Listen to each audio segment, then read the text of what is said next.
It's almost impossible to avoid these days, right? This feeling, this constant online presence. Mm-hmm. And the pressure, maybe it's subtle, maybe not, to just share everything, every achievement, every step. Yeah, absolutely. But what if doing the opposite was actually like the better strategy for getting big things done? Exactly. That's what we're getting into today, this pretty interesting idea that's been floating around, the power of silence. Right. Not just, quiet time for thinking, but actually keeping your work, your progress, Mm-hmm. kind of secret, Yeah. strategically. So our mission here really is to unpack that, this whole philosophy of silent work. Is it like just about avoiding noise? Or is there more to it? Yeah, is there a genuine strategic edge to it for hitting those major goals? The core idea seems to be, focus on the doing, the results. Not shouting about it beforehand. Right. That's it. And the material we looked at suggests thinking of silence as a tool, almost like a weapon in a way. Okay, how so? It uses this analogy like a poker game. You don't show your hand. Right, makes sense. When you're quiet about your plans, about what you're building, you create this element of surprise, unpredictability.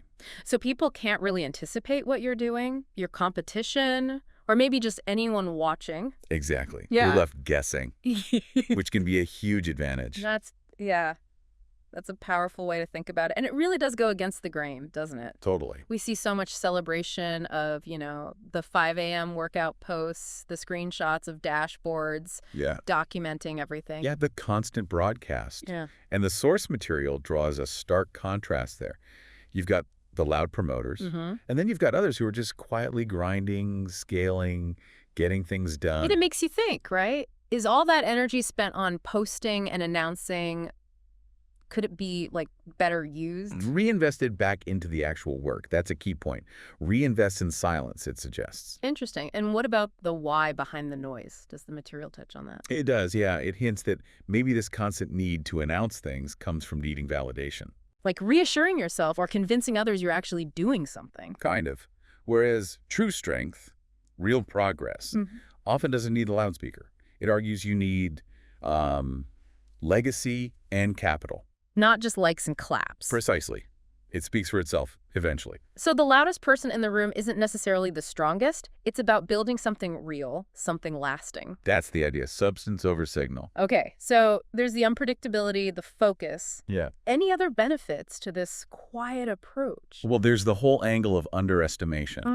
Letting people count you out? Yeah, potentially. If you're not broadcasting every ambition, every goal, people might just underestimate what you're capable of. And that gives you space to maneuver. Exactly. The source uses this really vivid phrase, moving like a ghost. Ooh, I like that. You disappear, you do the work, and then you return, quote, rich, ripped, and ruthless.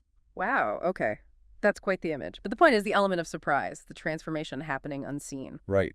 It's powerful because it wasn't expected. It feels like this approach also ties into where your motivation comes from. Is it internal or external? Absolutely. The material really emphasizes that. Silent work often comes from a place of deep personal commitment. Like a promise to yourself, not to the internet. Yeah, a deal with himself, not the internet, is how it puts it. It's driven by the work itself, the challenge, the goal. Not by how many people are cheering you on online. Right. The reward is intrinsic. And the source even suggests, a practical challenge, doesn't it? It does. It floats this idea of a dedicated period, say 6 months, of just intense, focused, silent work. Disappearing, basically. Pretty much. Going off the grid in terms of sharing your progress on that specific goal and the potential transformation in that time, free from the noise. Could be huge. You can imagine the focus you'd gain. Remarkable progress is the suggestion. Okay, so wrapping this up, the core message seems pretty clear. In this world that screams, share everything, there might be this untapped, maybe even greater power in just being quiet, focusing, executing. Prioritizing the action over the announcement. It seems counterintuitive. Yeah. But the argument is it leads to more significant results. Definitely food for thought. And that really leaves a final question for you, the listener. What could you actually get done if you chose to operate more silently on a key goal? Yeah. What impact could shifting that energy have? From broadcasting the journey. To just focusing intensely on reaching the destination. Yeah. Something to really consider.